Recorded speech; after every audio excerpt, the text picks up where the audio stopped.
و برادران مومنین کی تقاضے کی بنیاد پر تبیین تفسیر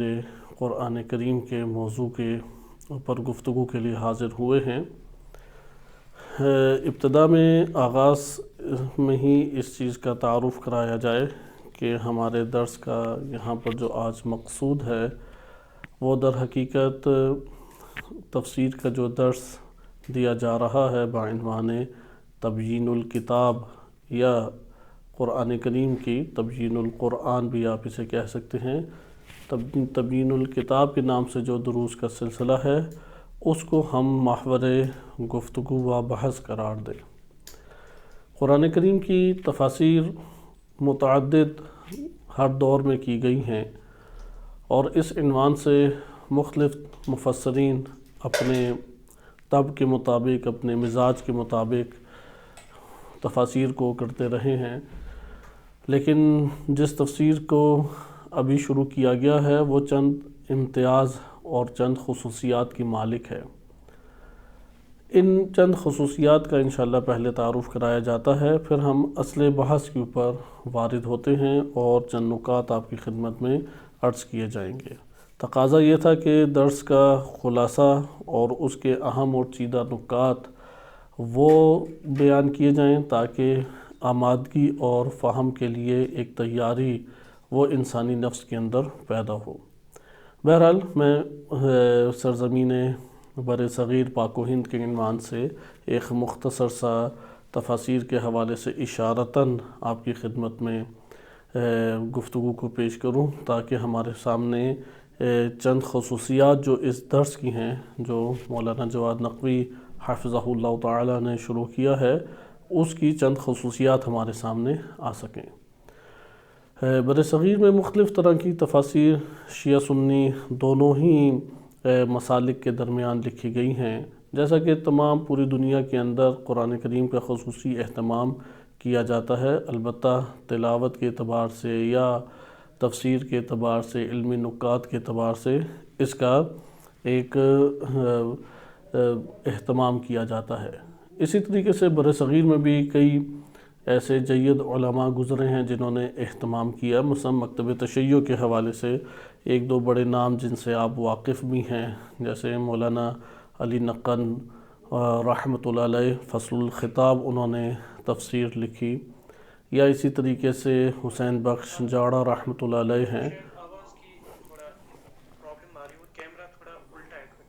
تو یہ بیان کیا جا رہا تھا کہ اس میں حسین بخش جاڑہ رحمۃ اللہ علیہ انوار النجف کے نام سے انہوں نے کتاب لکھی، تفسیر کی، یا اسی طریقے سے معروف شخصیت شیخ محسن علی نجفی رحمۃ اللہ علیہ ہیں، انہوں نے الکوثر فی تفسیر القرآن کے عنوان سے تفسیر کی کتاب لکھی۔ تو بر صغیر میں اس حوالے سے تفاسیر کچھ لکھی گئی ہیں جو بالخصوص مکتب تشیع میں علماء گزرے ہیں، البتہ بہت قلیل اس حوالے سے کام ہے، جیسا کہ ہم شاید 10 سے اوپر افراد کے نام پیدا کرنا ہمارے لیے مشکل ہو کہ جنہوں نے اس طور پہ تفسیر لکھی۔ اہل سنت میں بھی بڑے بڑے نام ہیں، جیسے مولانا مودودی ہیں، یا اسی طریقے سے اور دیگر تفاسیر ہیں کہ ابھی اس کی طرف جاتے نہیں ہیں کہ گفتگو ہماری طولانی ہو جائے گی۔ لیکن جو تفسیر کا سلسلہ تبیین الکتاب شروع کیا گیا ہے،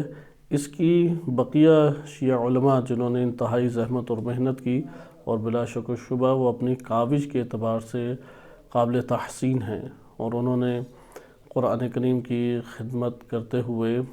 قلم کو اٹھایا اور زحمات کو اپنے طور پہ جتنی کوشش کر سکتے تھے انہوں نے اسے بہتر طور پہ تفسیر کی کوشش کی۔ لیکن یہاں پہ چند میں خصوصیات تبیین الکتاب کے حوالے سے ذکر کروں کہ جو ممتاز دیگر تفاسیر سے کرتی ہے یا اس درس کو دیگر دروس تفاسیر سے ممتاز اور جدا کرتی ہے۔ اس میں پہلا جو نکتہ ہے وہ یہ ہے کہ خود مولانا جواد نقوی حفظہ اللہ تعالی وہ ایک طولانی مدت اساتذہ سے درس تفسیر لیتے رہے ہیں۔ قائد اللہ العظمہ جوادی عاملی حفظہ اللہ تعالی کے درس میں تقریباً 20 سال سے اوپر انہوں نے شرکت کی، تفسیر کا اہتمام کیا اور باقاعدگی سے اس کو وہ لکھا کرتے تھے اور اس کا اہتمام کرتے، تو یہ پہلی خصوصیت ہے جو دیگر علماء میں کم ہمیں دکھائی دیتی ہے کہ انہوں نے درس تفسیر باقاعدہ کسی استاد کے محضر میں حاضر ہو کے ایک طولانی مدت کسب فیض کیا ہو۔ تو حوزہ علمیہ کی جو برجستہ شخصیات ہیں ان سے انہوں نے تفسیر کے میدان میں کسب فیض کیا ہے، اور باقاعدہ ایک متباحر اور نامور ترین شخصیت جو استاد کی حیثیت رکھتے ہیں مفسرین کے درمیان، آیت اللہ جوادی عاملی سے انہوں نے درس تفسیر کو پڑھا ہے۔ دوسرا جو ہمارے پاس اہم ایک امتیاز آتا ہے وہ یہ ہے کہ وہ اپنے طلبگی کے دور سے ہی اس تفسیر کے اس شعبے سے وابستہ رہے ہیں۔ کم ایسا ہمیں علماء میں دکھائی دیتا ہے کہ وہ ایک طولانی مدت تفسیر کے شعبے سے خود منسلک رہیں، یعنی درس و تدریس میں مشغول رہے ہوں، کیونکہ عموماً ایسا ہمارے ہاں معاشروں میں دکھائی دیتا ہے جب ہم مفسرین کے حالات کو پڑھتے ہیں کہ کوئی فقیہ تھا اور اس نے پھر ایک طولانی مدت فقاہت میں جب بسر کی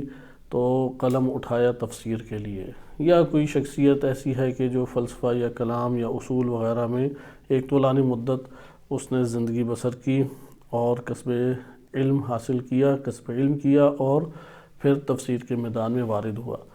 لیکن مولانا جواد نقوی حافظہ اللہ تعالیٰ کی یہ خصوصیت موجود ہے کہ وہ یہاں پہ جب درس میں مشغول ہیں تو اسی وقت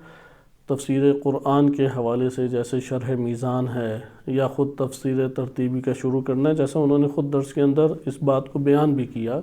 کہ وہ قم میں ہی اس سلسلے کو شروع کیے ہوئے تھے اور قرآن کریم کی تفسیر کے حوالے سے غور و فکر کرنا، اس کی تدریس کرنا، اس کا اہتمام خصوصی کرنا، اس کے ساتھ مشغول رہے ہیں۔ اور یہ مشغولیت پاکستان میں ان کی بے انتہا جو زحمات اور کوششیں اور مصروفیات ہیں وہ بھی اس میں حائل رکاوٹ نہیں بنی، اور وہاں پر بھی انہوں نے موضوعاتی قرآن کی تفسیر کا سلسلہ جاری رکھا کہ جیسا کہ ماہ مبارک رمضان میں آپ خود ملاحظہ کرتے رہے ہیں۔ تو یہ خصوصیت عموماً ہمیں دیکھنے کو افراد میں نہیں ملتی۔ تیسری خصوصیت جو ممتاز کرتی ہے اس درس کو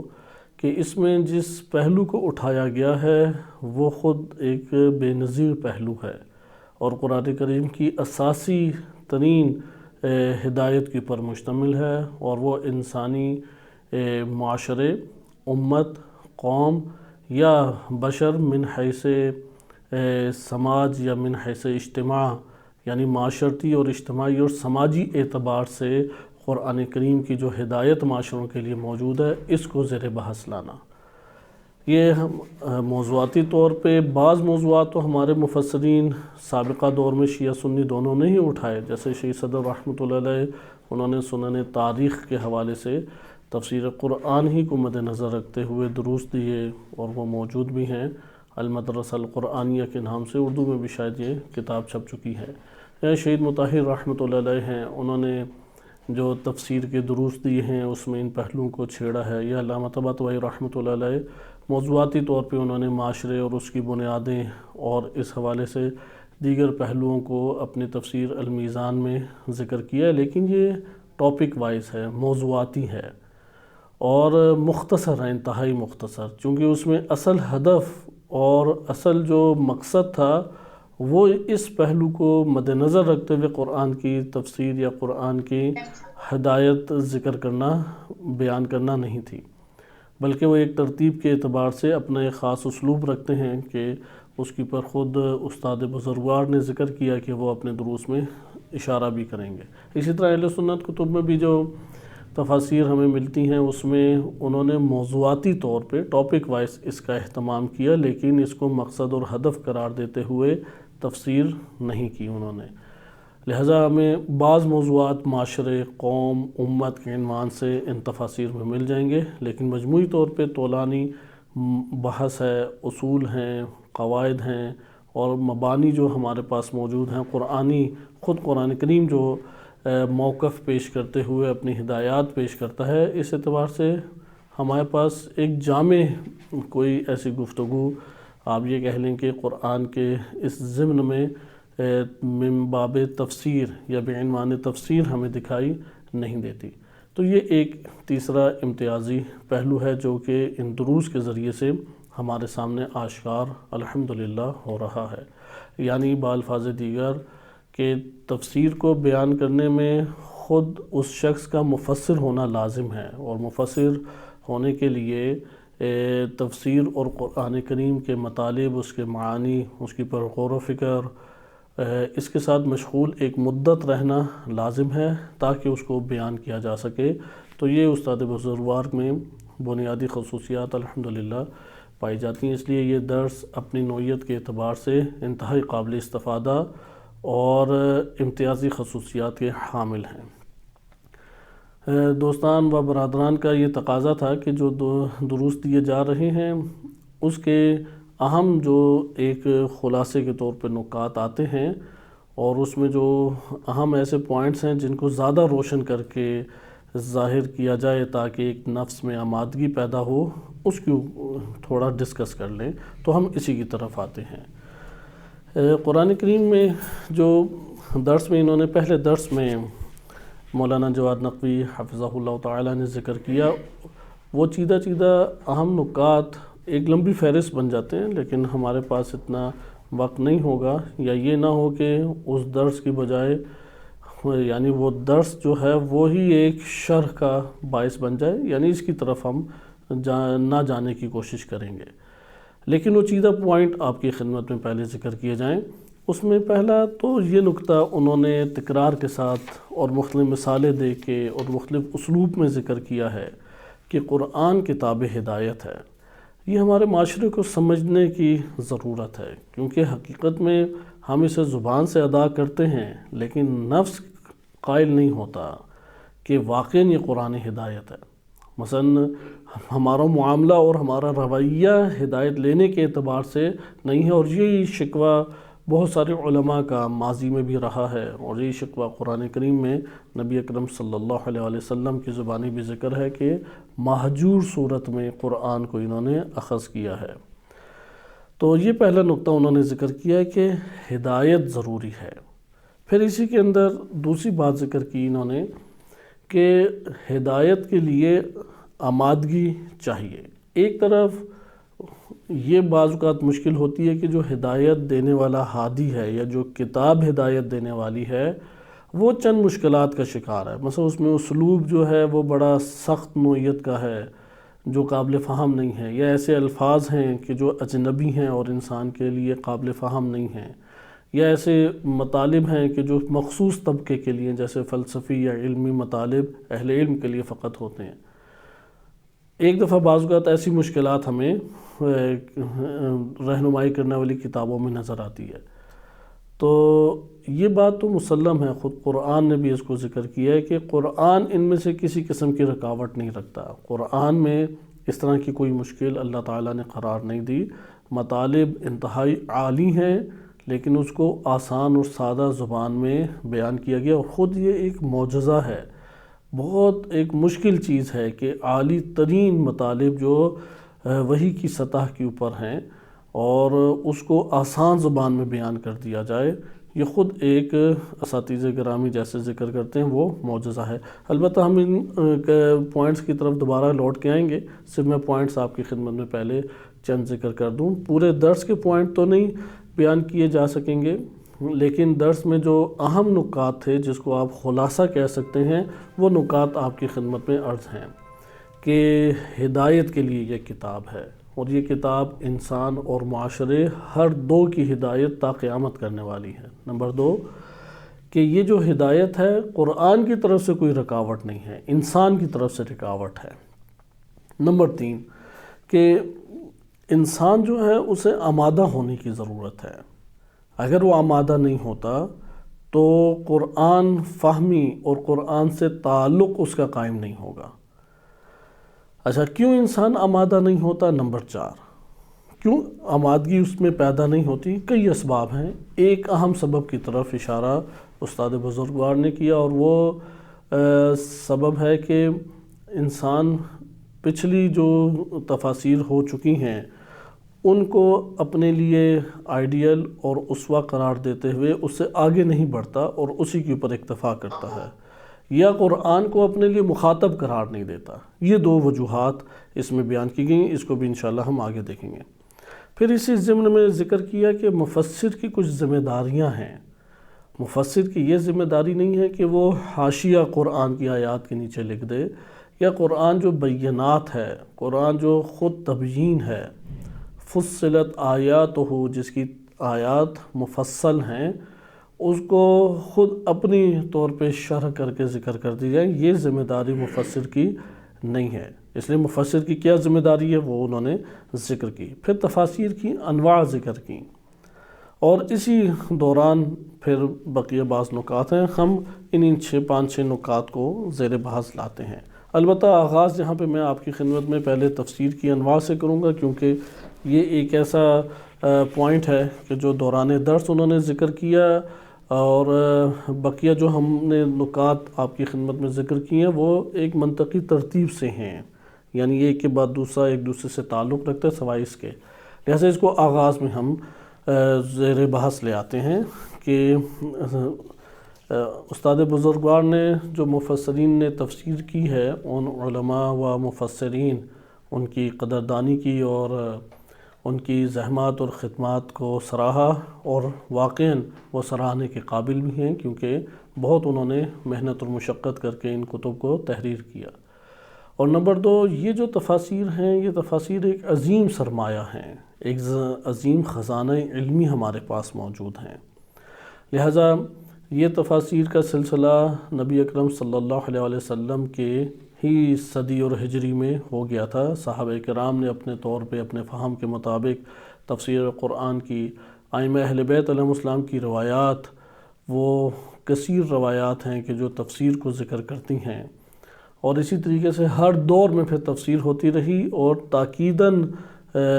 استاد بزرگوار کا یہ کہنا تھا کہ تفسیر کرنے میں وقفہ نہیں آیا۔ عالم اسلام میں 1400 سال گزر گئے ہیں، کوئی ایسی صدی نہیں گزری کہ جب امت نے تفسیر کے عنوان سے اس کا اہتمام نہ کیا ہو۔ اب یہ تفسیر کبھی شفہی ہوتی تھی، زبانی کلامی ہوتی تھی، صرف بیان کی حد تک ہوتی تھی، یعنی درس کی حد تک ہوتی تھی، اور بعض اوقات کتابت کی صورت میں ہوتی تھی۔ جیسے آغاز آپ دیکھیں صحابہ کرام میں، تو صحابہ کرام میں بیان کی حد تک تھی یہ تفسیر، کتابت کی صورت کم تھی۔ ائمہ اہل بیت علیہم السلام نے بھی اس کو بیان کیا، البتہ سیرت اہل بیت علیہم السلام کتابت کرانا ہمیشہ سے رہا ہے، امیر المومنین علیہ السلام کے دور سے رہا ہے، اور یہ امتیاز ہے سیرت اہل بیت علیہم السلام کا کہ انہوں نے کتابت کا خصوصی اہتمام بھی کیا ہے۔ خلاصہ کلام کہ یہ 2 طریقے تھے، البتہ مکتوب طریقہ کار وہ زیادہ رائج ہو گیا، اور بڑا ذخیرہ لائبریریز میں موجود ہے، کتاب خانوں میں موجود ہے۔ یہ پہلا نقطہ تفسیر کی انواع میں کہ تفسیریں ہر دور میں بدون وقفہ لکھی گئی ہیں، اور امت کے جید علماء نے اپنی ذمہ داری سمجھی، اور اپنے فہم و فراست کے مطابق اور اپنے روش خاص کے مطابق انہوں نے تفاسیر لکھی ہیں، اور ایک بڑی تعداد ان تفاسیر کی الحمدللہ موجود ہے، اور انتہائی قابل استفادہ بھی ہے۔ اس میں دوسرا پہلو یہ ہے کہ جب تفسیر کا اہتمام کیا جاتا ہے تو تفسیر کو کئی زاویوں سے لکھا جا سکتا ہے۔ اب خود تفسیر کے معنی کے اوپر بھی بحث ہے کہ ہم ابھی ان چیزوں کے اوپر نہیں جائیں گے کہ ہدایت کا کیا معنی ہے، تفسیر کا کیا معنی ہے، مفسر کی کیا شرائط ہیں، اس کی طرف نہیں جاتے۔ بہرحال کیونکہ تفاسیر مفسرین نے اپنی ذمہ داری کا احساس کرتے ہوئے تحریر کی، لیکن ہر مفسر کے کچھ اپنا ایک مسلکی پہلو تھا، اور ہر مفسر ایک خاص روش کا حامل تھا، یعنی اس کی دلچسپی بعض علوم کی طرف تھی۔ روش لفظ اور منہج لفظ تھوڑا سخت ہو جاتا ہے، آسان لفظوں میں اگر کہا جائے کہ ہر مفسر نے جب تفسیر کا آغاز کیا، ایک وہ کسی مسلک کے ساتھ پیوست تھا، نمبر 2 اس کے اپنا بعض علوم کی طرف رجحان، اور انہی علوم کے ساتھ اس نے ایک طولانی مدت زندگی بھی بسر کی ہوئی تھی، لہٰذا جب اس نے تفسیر لکھی تو یہ دونوں پہلو اس کی شخصیت کے اوپر چونکہ غالب تھے، اس لیے اس کی قلم تفسیر میں بھی اس کا غلبہ ہمیں نظر آتا ہے۔ لہذا یہ ان دو سے پاک ہونا بہت ایک سخت اور مشکل کام ہے، آسان کام نہیں ہے۔ اس کے لیے ایک بڑے پیمانے پہ زحمت اور مشقت چاہیے کہ انسان ان دو چیزوں سے بالاتر ہو کے ایک چیز کا جائزہ لے، کیونکہ بالآخر جو مسلکی امور ہیں وہ انسان کے اعتقادات اور انسان کے احساسات جذبات سے وابستہ ہوتے ہیں، لیکن اس لیے اس کی فوراً تاثیر کو انسان دور نہیں کر سکتا۔ ایک طبیعی سی چیز ہے کہ اس کی جھلک کسی نہ کسی طرح سے بالآخر ظاہر ہو جاتی ہے۔ اسی طریقے سے دوسرا جو پہلو ہے وہ یہ کہ جن علوم کے ساتھ انسان وابستہ رہتا ہے اس کی تاثیر لامحالہ وہ ظاہر ہوگی۔ مثلا ایک اگر ادب سے زیادہ متاثر ہے اور ادب ہی کا اس نے زیادہ اہتمام کیا ہے تو اس کی تفسیر میں ادبی جھلک آپ کو زیادہ دکھائی دے گی۔ اسی طریقے سے اگر ایک شخص ہے وہ فقیہ رہا ہے اور اس نے عمر گزاری ہے فقاہت کے اندر، درس و تدریس کے اندر، تو جب وہ قرآن کا مطالعہ کرے گا تو یہی جو جنبہ اور غلبہ اس کی شخصیت کے اوپر تھا وہ زیادہ آشکار ہوگا۔ اسی طرح کوئی متکلم رہا ہے، کوئی فیلسوف رہا ہے، اور کوئی مثلا روایات محدث کے طور پہ راوی رہا ہے یا محدث رہا ہے، تو یہی جنبے غالب رہے اور انہی جنبوں کی وجہ سے، انہی پہلوؤں کی وجہ سے تفاسیر بھی انہی مختلف رنگوں میں ہمارے سامنے آئیں۔ مثلا ادبی رنگ میں تفسیر سامنے آئی، کلامی رنگ رکھتی ہے، اسی طرح روائی تفاسیر ہیں، اور آج کے دور میں بھی حوزہ علمیہ میں الحمدللہ تفاسیر کا اہتمام کیا جا رہا ہے، اگرچہ وہ قابل اطمینان صورتحال ابھی بھی شیعہ سنی دونوں حلقہ علم میں نہیں ہے کہ جس کی تمنا و خواہش علماء بزرگان کرتے ہیں، وہ اطمینان کی صورت نہیں ہے، لیکن پہلے سے بہت بہتر صورتحال ہے کہ مفسرین تفسیر کا اہتمام اپنی ذمہ داری کے احساس پہ کر رہے ہیں۔ بہرحال یہ مختلف رنگ تھے، میں ان مختلف رنگوں کے حوالے سے چند تفاسیر کے نام آپ کی خدمت میں عرض کرتا ہوں تاکہ ہمارے لیے روشن ہو جائے کہ ان کن کن پہلوؤں سے تفسیر کی گئی، اور پھر ہم انشاءاللہ تعالی معنی ہدایت کو تھوڑا سا زیر بحث لاتے ہیں اور دیگر چند نکات کو۔ مثلاً ادبی تفسیر وہ اس کی ضرورت بھی تھی لغت کے اعتبار سے۔ ادبی تفسیر سے مراد ہے کہ وہ تفسیر جس میں قرآن کریم کے الفاظ ہیں، قرآن کریم کی بلاغت ہے، اس کے معانی ہیں، الفاظ البتہ لفظ کی جہت سے معانی یا بلاغت کی جہت سے معانی، یا قرآن کریم میں احکام تجوید اور قرأتوں کا مختلف ہونا کہ یہ ایک مکمل آج کے دور میں شعبہ بن چکا ہے قراء کے حوالے سے کہ مختلف قرأتیں موجود تھیں،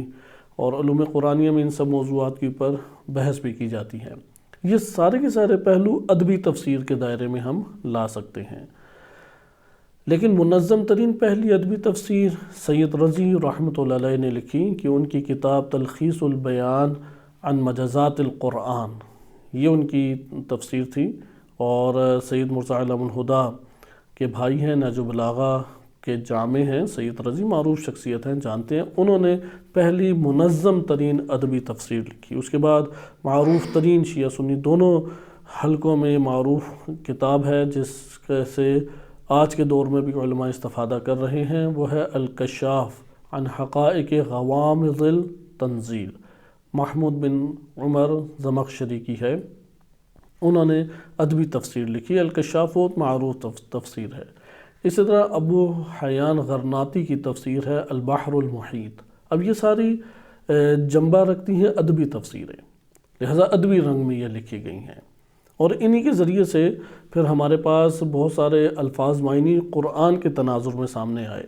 اور انہی ادوار میں پھر لغت کو مد نظر رکھتے ہوئے، لغت قرآن کو مد نظر رکھتے ہوئے کہ قرآن نے ایک لفظ کو کیسے استعمال کیا ہے،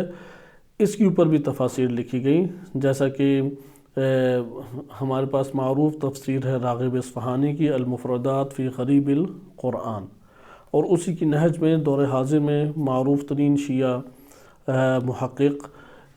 حسن مصطفی رحمۃ اللہ علیہ، انہوں نے التحقیق فی کلمات القرآن الکریم کتاب لکھی۔ یہ قرآن کریم کی لفظی اور ادبی تفاسیر ہیں۔ اسی طرح کلامی تفسیر ہے، یعنی کلامی تفسیر اگرچہ اگر اس طرح سے لکھی جاتی تفسیر کلامی کے قرآن کریم نے جن اعتقادات کو بیان کیا ہے اور جو قرآن کے موقف ہیں اس کو بھی ذکر کیا جاتا ہے، یہ تو بہت خوب اور ایک بہترین ہمارے سامنے سرمایہ بن جاتا. لیکن کلامی تفاسیر کے میں مسلکی رنگ ہمیشہ غالب رہ گیا، کیونکہ کلامی تفسیر سے میں عموماً مفسرین نے اس طور پہ تحریر کی ہے تفسیر کو کہ جو وہ اعتقادات رکھتے ہیں اپنے مسلکی طور پہ یا فرقے کے اعتبار سے، ان اعتقادات کو ثابت کرنے کے لیے قرآن کریم کی آیات کا سہارا لینا، یعنی آیات کریمہ سے اپنے عقیدے کو ثابت کرنا، نہ یہ کہ قرآن کریم سے استدلال کرتے ہوئے قرآن کے ایک عقیدے کو لے کے آنا. کلامی کتابوں میں یہ والا رنگ نہیں ہے. کلامی کتابوں میں یہ رنگ زیادہ آپ کو دکھائی دے گا کہ علم عقائد میں یا علم کلام میں جو مباحث اعتقادی وہ ثابت متکلمین کر چکے ہیں، وہ اس کو ثابت کرنے کے لیے قرآن کریم کی آیات سے اپنے موقف کو ثابت کرنے کے لیے آیت کو لے کے آئیں گے. بہرحال کلامی کتابوں میں بے عنوان کلامی کتاب تو شاید ہمارے پاس تفسیر نہ ہو، لیکن ایسی تفاسیر ہیں جن میں اعتقادی رنگ کا غلبہ ہمیں نظر آئے. مثلا اگر کوئی اشعری ہے تو قرآن کریم میں اشعری رنگ زیادہ نظر آئے گا. اگر کوئی بالفرض امامی ہے تو امامیہ رنگ اس میں زیادہ نظر آئے گا،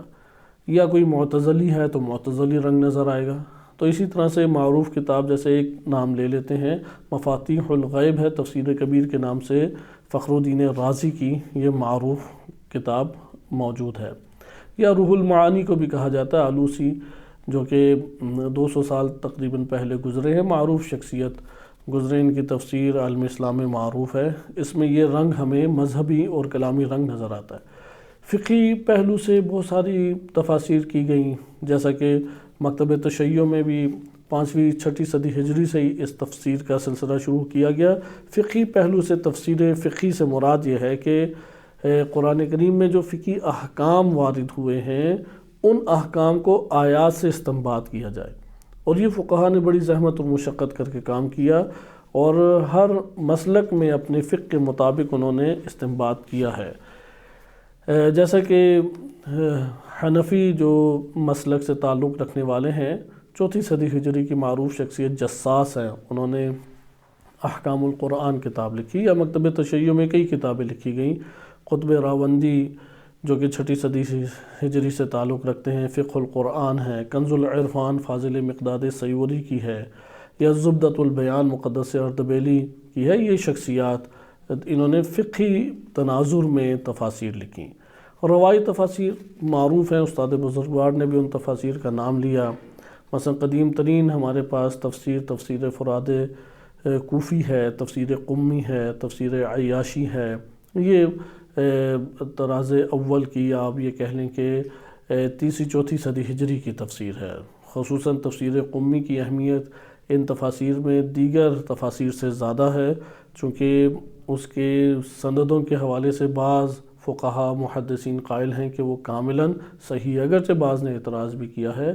تو علی بن ابراہیم قمی رحمۃ اللہ علیہ بڑے بزرگ ایک شخصیت اور محدثین کے استاد رہے ہیں، اور ائمہ اہل بیت علیہ السلام کا دور بھی انہوں نے دیکھا ہے. بہرحال یہ روایت تفسیریں ہیں، اس میں صرف آیت ہے اور اس کی تفسیر میں روایت ذکر ہے، جس کو بعد میں منظم کر کے یہ جو 3ری 4تھی 5ویں صدی ہجری میں روائی تفسیریں تھیں، اس کو بعد کے آنے والے علماء و محدثین نے جمع کیا، اور اس طرح سے تفسیر برہان معروف ترین تفسیر ہے، تفسیر نور الثقلین معروف ترین تفسیر ہے، یا ملا محسن فیض کاشانی کی تفسیر الصافی ہے، یا دیگر تفاسیر ہیں. یہ ساری کی ساری ایک قسم کی روائی تفسیریں ہیں. تفسیر صافی روائی نہیں ہے، لیکن یہ جو بقیہ تفاسیر ہیں، تفسیر برہان، تفسیر نور الثقلین اور اس طرح کی دیگر بعض تفاسیر، یہ کاملاً روائی یعنی روایت کے آیت کی تفسیر روایت کے ذریعے سے ہے. اچھا، اسی طریقے سے اور بھی ہمارے پاس رنگ تفسیر کے آ جاتے ہیں. آج کے دور میں بھی حوزہ علمیہ میں الحمدللہ مختلف پہلوؤں سے تفسیر کو اساتذہ درس دے رہے ہیں. بعض درس خارج تفسیر کے نام سے دے رہے ہیں، جیسا کہ استاد حیدر فسائی حافظہ اللہ تعالی معروف شخصیت اور قم مقدسہ کے بہت بڑے استاد فقہ اور اصول کے شمار ہوتے ہیں، لیکن ان کا اسلوب وہی اصولی اسلوب ہے۔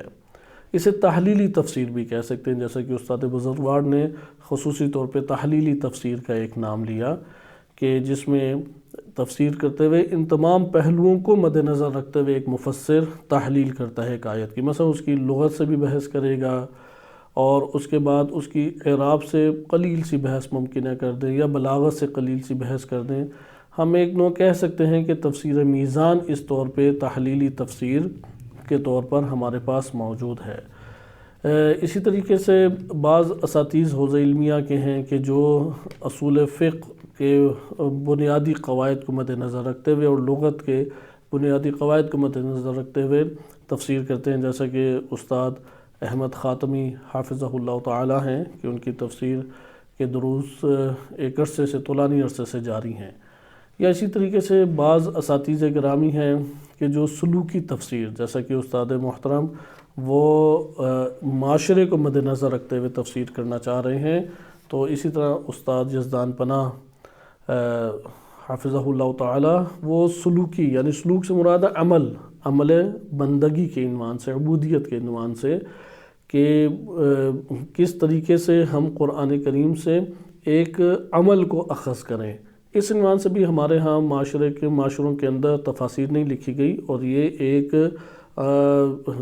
اپنے طور پہ جداگانہ خصوصیت کا حامل پہلو ہے۔ شرح میزان کے نام سے، شرح میزان المیزان کے نام سے انہوں نے درس تفسیر کا سلسلہ شروع کیا، لیکن قول مختار کے عنوان سے وہ سلوکی تفسیر کو ذکر کرتے ہیں۔ یا بعض اسی طریقے سے جیسے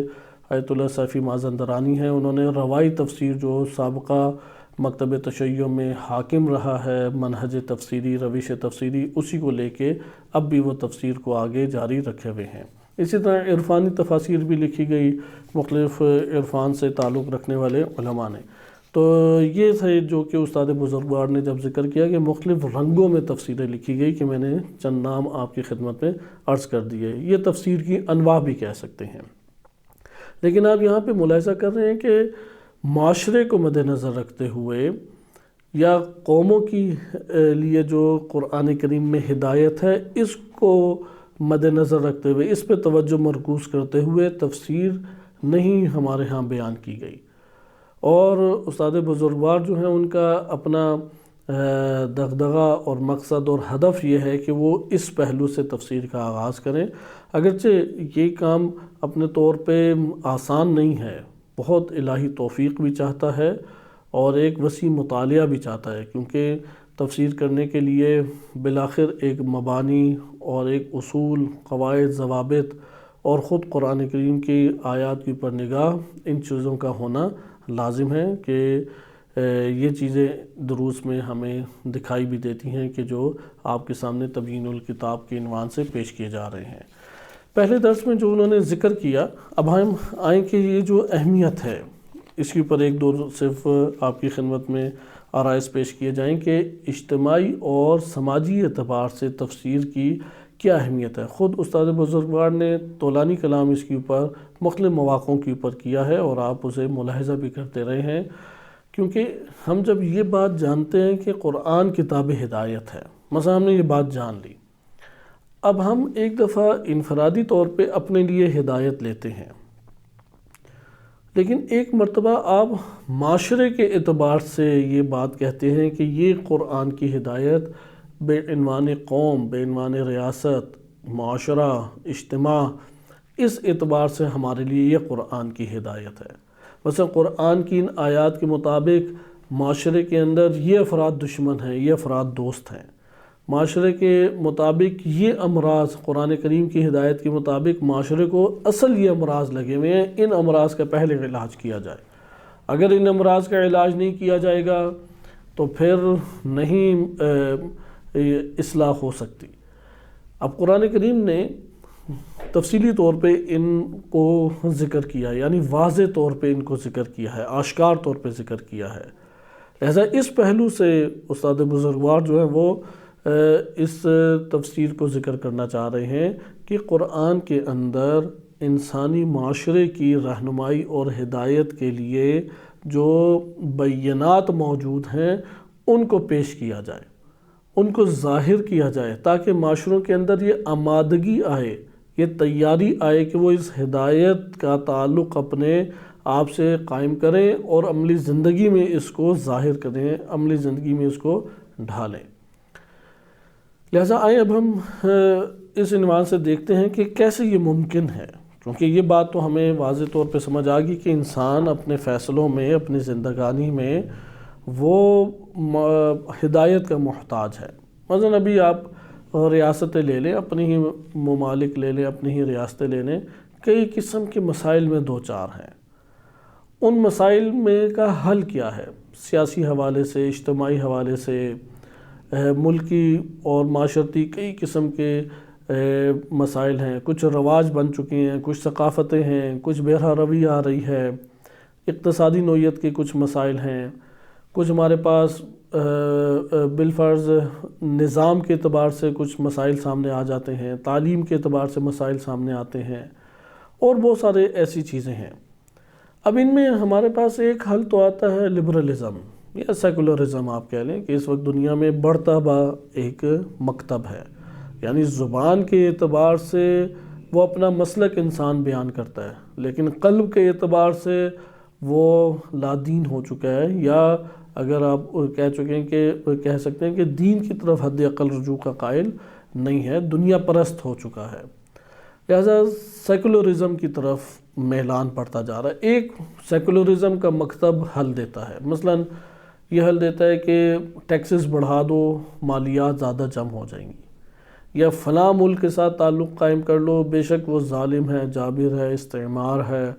لیکن تم اپنا مفاد بس دیکھو، اس سے تم ایک تعلق قائم کر لو اور اپنے مفاد کو لو۔ یا اس طریقے سے بعض دیگر ہمارے پاس سوچیں آ جاتی ہیں کہ اگر ہم نیشنلزم کو پھیلائیں تو اس سے ایک ریاست کی مثلا حفاظت ہو جائے گی، اس لیے دھرتی کو جو خدا کو قرار دیتے ہیں وہی دھرتی کو قرار دیتے ہیں، دھرتی خدا بھی ہے، دھرتی ماں بھی ہے، دھرتی فلاں چیزیں بھی ہیں، اس سے ایک آپ کی حفاظت ہوگی چونکہ، اور اسی کے ذریعے سے آپ اصل مفاد بھی حاصل کر سکتے ہیں۔ اب یہ نیشنلزم کی طرف سے ایک حل پیش کیا گیا، ایک سیکولرزم کی طرف سے حل پیش کیا گیا، اور ہمارے ہاں معاشروں میں جو عہدیداران ہیں، منصبدار ہیں یا حکام ہیں، وہ اپنی اسی طبیعت کے مطابق اس کو پھر اجرا بھی کرتے ہیں معاشروں کے اندر، اور جب معاشروں میں اجرا ہوتا ہے تو پھر آہستہ آہستہ اس کے اثرات سامنے آتے ہیں۔ یہاں پہ قرآن بھی ایک موقف رکھتا ہے معاشروں کے لیے، قرآن بھی سماج کے لیے، معاشرے کے لیے، یا انسان کی اجتماعی زندگی کے لیے ایک ہدایت رکھتا ہے، موقف رکھتا ہے، نجات کا ذریعہ بن سکتا ہے، اور انسان کی بالکل صحیح راہ کی طرف ہدایت کرتا ہے۔ جیسے کہ قرآن نے خود بیان کیا ہے کہ قرآن جو ہے یہدی للتی ہی اقوم، قرآن بالکل ہدایت صحیح راہ کی طرف کرتا ہے، جس میں کسی قسم کی کجروی یا ٹیڑھا پن یا نقصان کا اندیشہ نہیں ہے، جو کہ حقیقی معنی میں نقصان کہلاتا ہے۔ لہٰذا یہاں پہ آپ نے دیکھا کہ قرآن اپنے طور پہ یہ آشکار طور پہ جو حقیقت کے عین مطابق بھی ہے، یہ دعویٰ رکھتا ہے کہ انسان کی اصلاح، انسانی معاشرے کی، انسانی سماج کی اصلاح اور اس کی تمام مسائل سے نجات اور اس کی خلقت کی تکمیل کا اصل جو ہدایات اور رہنمائی اور برنامہ ہے وہ فقط اور فقط قرآن کے پاس ہے۔ اب یہ جب ہم بات جان گئے تو اب ہم اس میں وارد ہوتے ہیں کہ معنی ہدایت، معنی ہدایت یعنی رہنمائی ہم قرآن سے لیں۔ ہم ابھی اس معنی کی تفصیل میں نہیں چاہتے، نہ عربی کے کلمات کی تحقیق میں۔ یہاں پہ استاد بزرگوار نے جو زیادہ تاکید اور اصرار کے ساتھ نقطہ اٹھایا وہ یہ ہے کہ ہم قرآن کو ہدایت کی کتاب قرار دیں۔ وہ فقط اب یہ والی باتیں چونکہ اب ہمیں زیادہ سنائی دیتی ہیں، اس لیے اس کی طرف بھی ہم زیادہ نہیں جاتے کہ معاشرے میں کیسا سلوک ہوتا ہے۔ مثلا تعظیم موجود ہے، قرآن پر ایمان لائے ہیں، اس کے تقدس کے قائل ہیں، اسے برکت کا باعث قرار دیتے ہیں، اچھا سارے امور انجام دے رہے ہیں، اور جس کے اوپر اعتراض بھی نہیں ہے، ایسا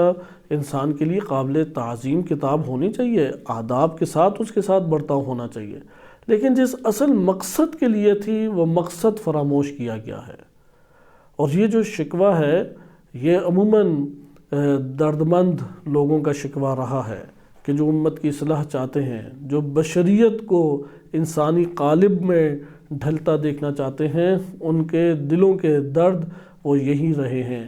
کہ قرآن کو ترک کر دیا ہے۔ عملی زندگی میں اصلاً قرآن نظر ہی نہیں آتا، زبانوں کے اوپر بھی نہیں ہے، دل میں تقدس اور تعلیم یا بعض اپنے مسائل کو حل کرنے کے لیے، مثلا برکت کے حصول کے لیے، جنات کو بھگانے کے لیے اور ڈر اور خوف سے بچنے کے لیے استعمال کرتے ہیں، لیکن جو قرآن کی عملی زندگی میں ہمیں قرآن دکھائی دینا چاہیے تھا وہ دکھائی نہیں دیا جاتا۔ یعنی قرآن اپنے عملی طور پہ قرآن سے امت جو ہے وہ منقطع ہے، اور یہ حقیقتاً ایک بہت بڑا غم اور ایک بہت بڑا درد ہے۔ لہٰذا یہ ان کا اس کے اوپر بہت شدت کے ساتھ تاکید تھی کہ ہم سب سے پہلے ایمان اس بات کے اوپر لائیں، باور کر لیں کہ قرآن ہدایت کی کتاب ہے، یعنی اس کی طرف جب رجوع کریں، اس کے ساتھ جب تعلق جوڑیں تو ہدایت لینے کے لیے رجوع کریں، ہدایت لینے کے لیے اس کے ساتھ ہم ایک تعلق جوڑیں، کیونکہ بقیہ تعلقات تو ہم نے قائم کیے ہوئے ہیں، لیکن زندگی کے کسی حصے میں ہمیں قرآن عملی طور پہ دکھائی نہیں دیتا، چونکہ ہدایت کے عنوان سے ہم نے اس سے رابطہ قائم نہیں کیا تھا۔ اچھا، اب چونکہ اس کی وضاحت انہوں نے خود کی بھی ہے کہ آپ بقیہ درس میں یہ ملاحظہ کر لیں گے کہ قرآن بعنوان ہدایت ہمارے لیے کیوں ضروری ہے، اس کی وضاحت کی۔ ہم اگلے نقطے کی طرف جاتے ہیں، کیونکہ یہ بات ہم نے باور کر لی کہ قرآن کی طرف رجوع ہمیں ہدایت کے عنوان سے کرنا چاہیے، یعنی جب قرآنی آیات پڑھیں تو ہدایت لیں، ہدایت اپنے لیے بھی لیں اور معاشرے کے بارے میں جو موقف رکھتے ہیں کہ نہیں اس مسئلے میں یہ ہونا چاہیے تھا، فلاں مسئلے میں یہ ہونا چاہیے تھا، خود قرآن سے پوچھ کے استنطاق، شیخ صدر رحمۃ اللہ علیہ نے اسے استنطاق قرار دیا کہ قرآن بولتا ہے، اس کی سنو، لیکن تم سننے کے لیے حاضر تو اس کے پاس ہو، لہذا حاضر ہونا اس کے محضر میں، اس لیے کہ وہ بولے، وہ گفتگو کرے اور آپ اپنے مسئلے کا حل لے کے پھر عمل کریں، استنطاق اسے کرائیں۔ لہذا یہ ہے کہ قرآن سے ہدایت کے لیے رجوع کریں۔ مثلا آپ کو کوئی بھی اپنے علاقے میں اجتماعی طور پہ مسئلہ پیش آ جاتا ہے، اس مسئلے کے حل کے لیے ایک دفعہ قرآن کی بارگاہ میں اور محضر میں حاضر ہوں، پوچھیں قرآن کریم سے، آیات سے دریافت کریں، تو آپ دیکھیں گے جو قرآن جواب دیتا ہے، اور جواب بھی بافہم زبان میں دیتا ہے، آسان زبان میں دیتا ہے۔ خود قرآن کریم نے اس بات کا تذکرہ بھی کیا ہے کہ ہم نے وَلَقَدْ يَسَّرْنَا الْقُرْآنَ لِلذِّكْرِ، ذکر کے لیے ہم نے قرآن کو آسان بنا دیا۔ سورہ قمر میں 4 دفعہ یہ تکرار آیت ہوئی ہے، وَلَقَدْ يَسَّرْنَا الْقُرْآنَ لِلذِّكْرِ فَهَلْ مِن مُدَّكِرٍ، پھر خود قرآن نے کہا کہ ہے کوئی کہ جو اس سے ذکر لے لے، کوئی ہدایت لے لے، کوئی تذکر لے لے۔ اس لیے وَلَقَدْ يَسَّرْنَا الْقُرْآنَ، ہم نے قرآن کو آسان بنایا ہے، اور یہی مطلب قرآن جب خود کہہ رہے کہ میں تمہارے لیے آسان ہوں، تو کیوں ہم اسے مشکل قرار دیں؟ بس مشکل قرآن کی طرف سے نہیں ہے۔ یا یہ کہ شہر رمضان الذی انزل فیہ القرآن ھدی للناس، کہ یہ ہدایت ہے قرآن، وبینات من الہدی والفرقان، دوسرا بینات، بین کہتے ہیں روشن، آشکار، واضح، اسی لیے تبیین الکتاب نام رکھا ہے استاد بزرگوار نے، یعنی کتاب کی جو بینات اور محکمات ہیں اس سے اپنا تعلق جوڑو، نہ یہ کہ قرآن بڑا مشکل تھا، سمجھ میں نہیں آتا تھا، اصطلاحات کے اندر ایک الجھا ہوا تھا، اس کا اسلوب واضح نہیں تھا، تو میں بعنوان مفسر آؤں اور اس کی آیات کو اب میں کھول کھول کے بیان کروں، اس کے الفاظ کی شرح کر کے میں آسان کر کے بیان کروں، کیونکہ مشکل تھا تو میں آسان کر رہا ہوں۔ نہیں، مفسر کا کام استاد بزرگوار کی نگاہ میں مفسر کا کام قرآن کو آسان کر کے پیش کرنا نہیں ہے، چونکہ قرآن خود آسان ہے۔ وَلَقَدْ يَسَّرْنَا الْقُرْآنَ لِلذِّكْرِ فَهَلْ مِن مُدَّكِرٍ، یا قرآن جو ہے وہ مبہم نہیں ہے، مجمل نہیں ہے، بلکہ بین ہے، محکم ہے، اس لیے بینات اور محکمات، اس لیے قرآن کی انہوں نے مفسر کی جو ذمہ داری لگائی ہے، یا بیان کی ہے، یعنی مفسر کی ذمہ داری جو بیان کی گئی ہے درس کے اندر، وہ یہ ہے کہ وہ آمادگی پیدا کرے۔ لہٰذا ابھی اس کی طرف بہرحال آتے ہیں، یہاں پہ ہمارے لیے یہ معنی مکمل ہوا کہ ہدایت کے لیے رجوع کریں۔ دوسرا جو اہم نقطہ اس میں درس کے اندر ذکر تھا کہ ہدایت کی آمادگی ہمارے ہاں نہیں پائی جاتی۔ ایک دفعہ کتاب جو ہے وہ مشکلات کا شکار ہے، تو یہ تو قرآن نے خود کہہ دیا کہ نہیں، کتاب مشکلات کا شکار نہیں۔ مثلا یہ ہو سکتا ہے کہ ایک کتاب انسان کے تمام پہلوؤں کا احاطہ نہ رکھتی ہو۔ بعض اوقات ایسا ہوتا ہے کہ جو رہنمائی دی جا رہی ہے وہ انسان کی تمام زندگی کے پہلوؤں کو مد نظر رکھ کے نہیں کی گئی،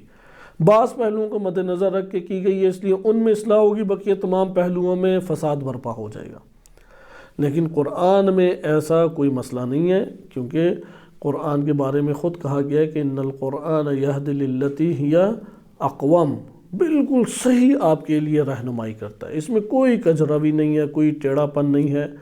اور پھر بشارت انسان کو دیتا ہے، شفا ہے، رحمت ہے انسان کے لیے۔ لہذا جب یہ تعارف قرار دیا تو یہاں سے ہمارے لیے یہ اعتراض بھی ختم ہو گیا۔ نہیں، اب چونکہ قرآن ہدایت ہے تو اب ہم اس مسئلے کے اوپر آ جائیں گے، اگر آپ عنوان اور ہیڈنگ دینا چاہیں۔ جب ہم نے یہ باور کر لیا کہ قرآن انفرادی اور اجتماعی زندگی کے لیے ہدایت ہے اور اس کی ہدایت بھی صحیح ہے، تو پھر کیوں انسان ہدایت نہیں لیتا؟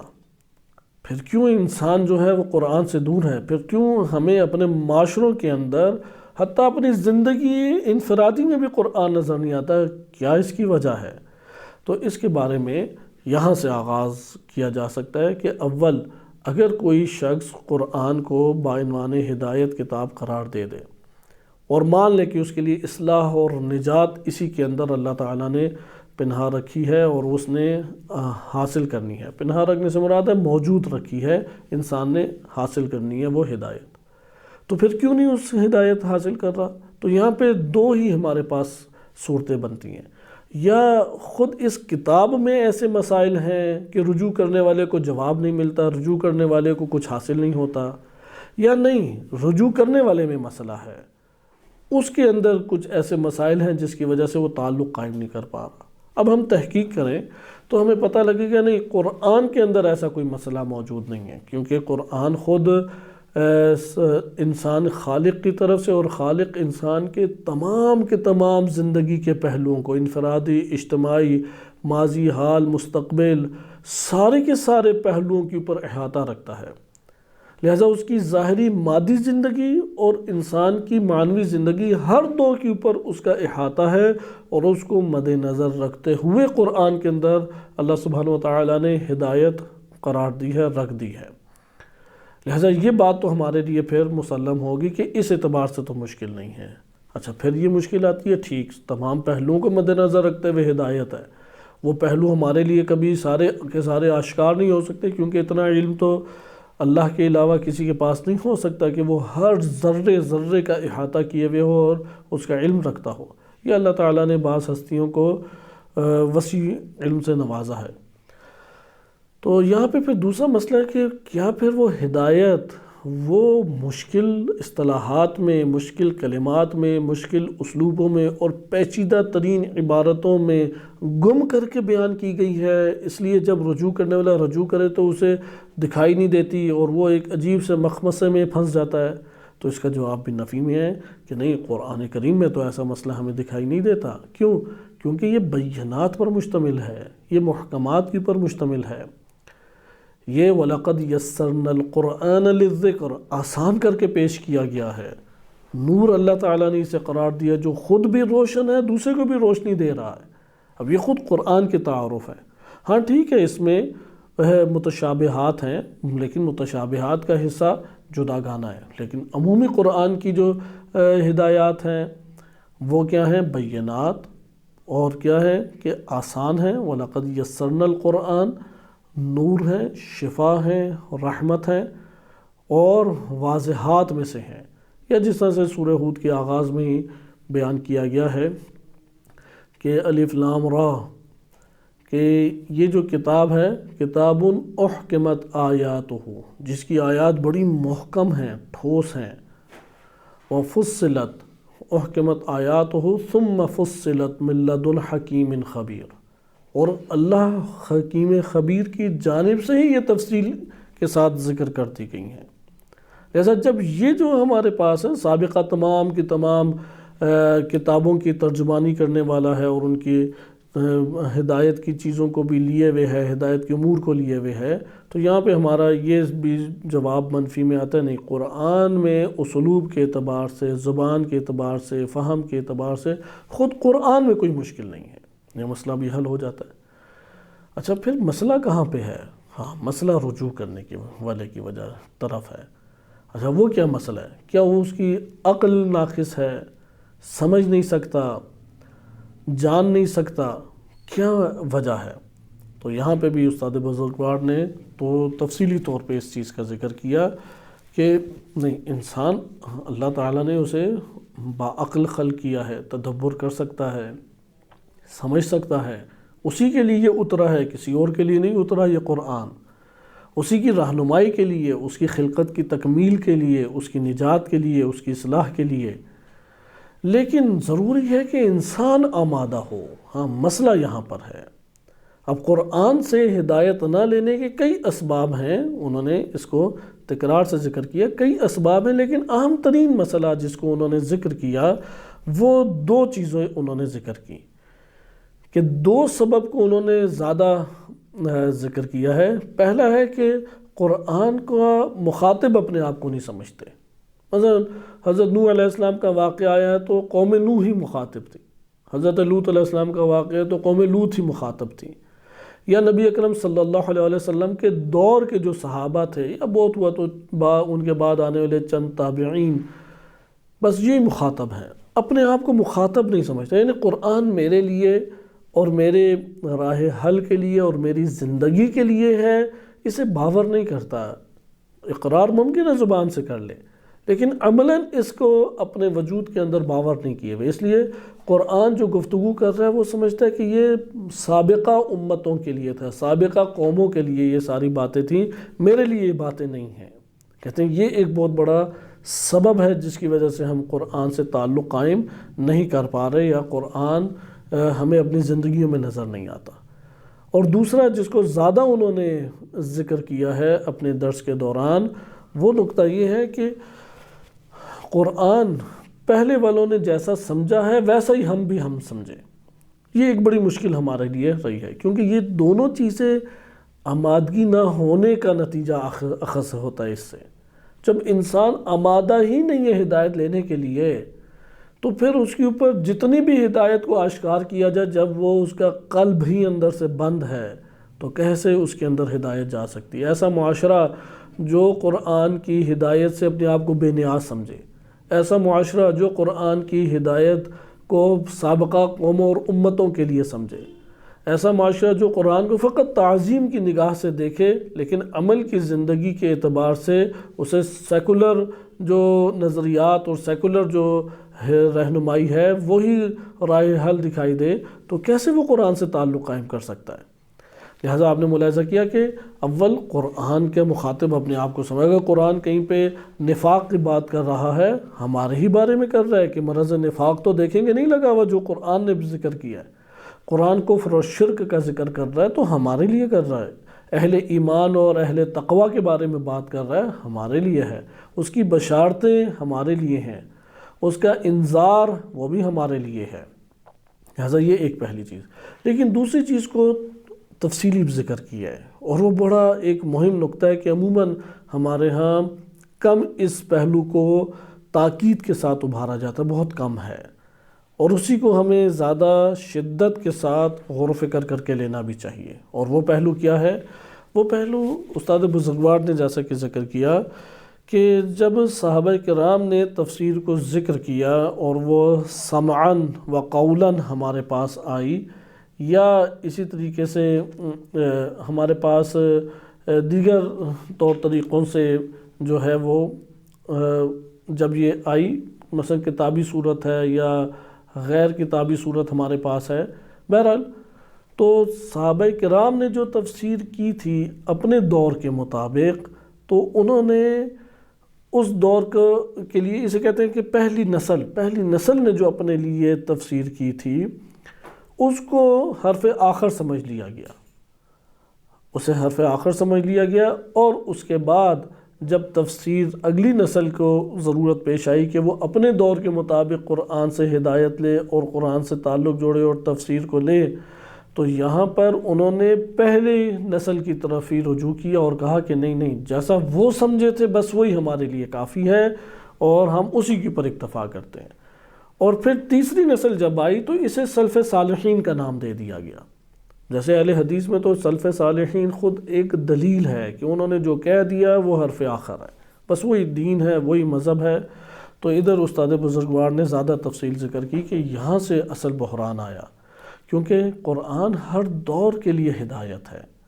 اور ہر دور میں بشریت کے تقاضے یکساں نہیں رہے، کیونکہ مسائل میں اپنے طور پہ اضافہ ہے اور جو حالات اور معاشرے کے تقاضے بنتے ہیں وہ بالآخر ارتقائی سفر جب طے کرتے ہیں تو سابقہ ادوار سے مختلف ہوتے چلے جاتے ہیں۔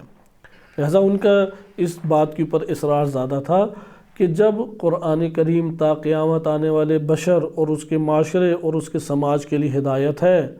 تو ہر معاشرے اور ہر امت کے اپنے تقاضے بھی موجود ہیں، اور ان تقاضوں میں اگرچہ اشتراک بھی ایک پہلو سے پایا جاتا ہے لیکن تقاضے جداگانہ طور پہ بھی موجود ہیں۔ بہت سارے مسئلے سے اگر ہم سادہ مثالیں لینے لگ جائیں، پرانے دور میں ویزے کے مسائل نہیں تھے، پرانے دور میں اسلحے کی نوعیت ایسی نہیں تھی کہ ایک بمب مارا جائے اور 5 کروڑ بندے اس دنیا سے اڑ جائیں۔ پرانے دور میں اور بہت سارے تعلیمی مسائل ایسے نہیں تھے، کمپیوٹر سائنسز کی دنیا نہیں تھی، چپ ایجاد نہیں ہوئی تھی کہ جو اب لاکھوں کتابوں کو اپنے اندر سمو لیتی ہے، انسان اینڈرائڈ کی صورت موجود انسان کے لیے نہیں تھی، علوم جو ہیں وہ کھلے ہوئے نہیں تھے، دسترس سب علوم تک ایک انسان کی نہیں ہو سکتی تھی، دنیا پوری کی پوری روشن نہیں تھی، گلوبل ولیج کا جیسے تصور ہمارے پاس آئے، نظریات کی اتنی شدید بھرمار نہیں تھی جو آج ہمیں دکھائی دیتی ہے کہ انسان کے لیے اصل حقیقی نظریے کو ڈھونڈنا مشکل ہو جاتا ہے۔ یعنی پہلے تو کفر آشکار تھا اور نفاق کی ایک صورت موجود تھی کہ نفاق اہل اسلام کے اندر ہی پایا جاتا ہے، لیکن اس طریقے سے کفر کو ڈیفائن نہیں کیا جاتا تھا۔ مثلا جمہوریت کفر نے ایجاد کی، اب اسلامی جمہوریت کا ایک پہلو لا کے ایک تشریح ذکر کر دی جائے، کمیونزم کفر سے جنم لیا، اسلامی کمیونزم لے آئے، سوشلزم نے جنم لیا، اسلامی سوشلزم لے آئے، بینکاری نے جنم لیا، اسلامی بینکاری لے آئے۔ اب اس طرح سے نظریات کی عجیب و غریب بھرمار ہے کہ انسان واقعاً پریشان ہو جاتا ہے کس کی بات سنیں، کیونکہ سارے ہی مذہب کے عنوان سے، دین کے عنوان سے، مکتب کے عنوان سے، عقل کی روح سے اپنے اپنے زاویوں سے بیان کر رہے ہیں۔ تو یہاں پہ یہ والے تقاضے اپنے دور کے پھر جداگانہ تقاضوں کے تقاضا کرتے ہیں کہ جداگانہ طور پہ ہماری ضروریات پائی جاتی ہیں جو سابقہ ادوار میں قومیں اور امتیں ممکن ہے کہ اس سے دوچار نہ ہوں۔ حتیٰ کہ ابھی جو نسل جوان ہے ان اور کچھ ہیں جو ابھی بچپنے میں ہیں، ان کا جو بچپنا ہے وہ اپنے الگ تقاضوں کی صورت میں ہے۔ وہ جب جوان ہوں گے اور یہ جوان نسل بوڑھاپے میں جائے گی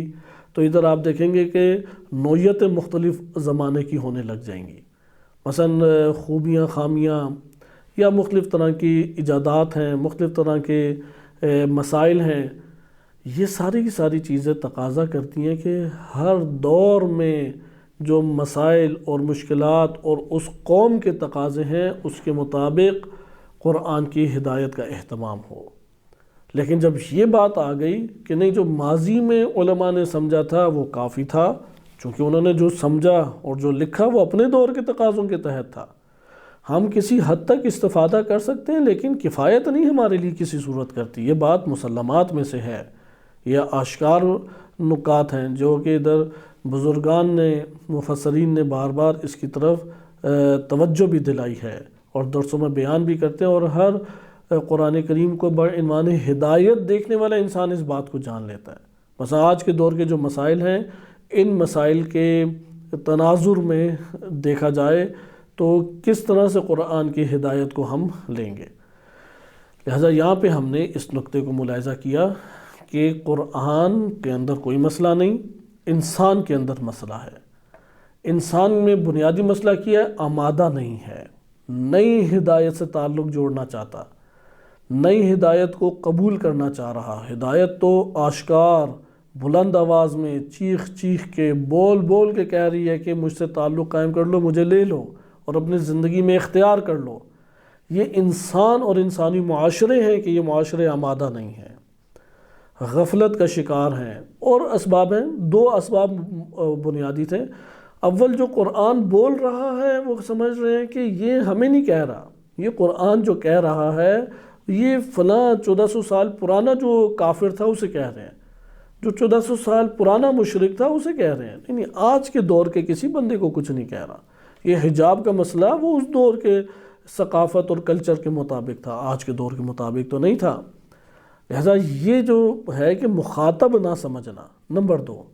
قرآن کا جو بیان بھی کیا، اب بعض نے اہتمام کیا اپنے دور کے مطابق، انہوں نے جو اپنے دور کے مسائل اور اپنے دور کے علوم اور فہم کے مطابق چیزوں کو اخذ کیا، اس کے مطابق جو انہوں نے لکھا وہ ان کے دور کی ڈیمانڈ اور ضرورت کو پورا کرتا ہے۔ آگے جو اگلا دور آ رہا ہے اس کے اپنے مسائل ہیں، اس کے اپنے تقاضے ہیں، اس کو حل کرنے کے لیے اب قرآن کی ہدایت کو کیسے بیان کیا جائے؟ قرآن جو ہمیں اس دور کے لوگوں کو بیان کر رہا ہے، یہ قرآن کی آواز ہمیں کیوں نہیں سنائی دے رہی؟ کیونکہ ہم نے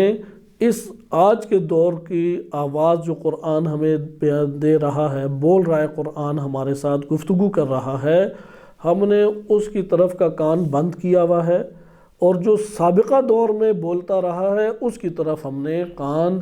کھولے رکھے ہیں۔ اور جب اس کی طرف کان ہم نے کھولے رکھے ہیں تو اس دور کے تقاضے ہمارے تقاضوں سے جدا تھے۔ ہم کہتے ہیں نہیں، یہ تو اس دور کے مسائل تھے، ٹھیک ہے، آج کے دور میں تو ہمارے لیے مسئلہ ہی نہیں ہے۔ لہٰذا جنہوں نے تفسیر کا اہتمام بھی کیا تو ایسے اہتمام کیا۔ لہٰذا آج کے دور میں بھی وہ بس پرانے دور کی چیزوں کو ذکر کرتے ہیں، پرانے دور کے تحت جو تفاسیر لکھی گئی ہیں اسی کو تکرار کے ساتھ مختلف اسلوبوں میں ظاہر کر دیتے ہیں۔ لیکن آج کے دور کے مسائل کے لیے، آج کے دور کے تقاضوں کے تحت جو قرآن ہمیں ہدایت دے رہا ہے، جو گفتگو ہم سے کر رہا ہے، اس کی طرف توجہ ہی انسان نہیں کرتا۔ اس لیے سلف صالحین کا مبالغتاً یا غلو کے مرحلے کے اوپر تقدس کا ایجاد کرنا یا اس کو کافی سمجھ لینا قرآن کے بیان اور قرآن کے وضاحت کے عنوان سے، تو یہ ایک اشتباہ اور خطا ہے جس کی وجہ سے انسان قرآن سے تعلق قائم نہیں کر سکا۔ یہاں پہ ہم ایک آیت حدیث مبارک سے بھی استدلال کر سکتے ہیں۔ تفسیر عیاشی اور دیگر تفاسیر کی کتابوں میں یہ مختلف اسلوب میں یہ حدیث مبارک آئی ہے کہ امام باقر علیہ السلام فرماتے ہیں کہ اگر قرآن کی آیت فقط سابقین کے لیے ہوتی، سابقہ دور کے افراد کے لیے ہوتی، تو پھر ان کے مرنے کے ساتھ آیت بھی مر جانی چاہیے تھی۔ جب وہ اس دنیا میں مر گئے تو آیت بھی ختم ہو جانی چاہیے تھی، کیونکہ تھی وہ سابقہ دور اور اس کے تقاضوں کے تحت۔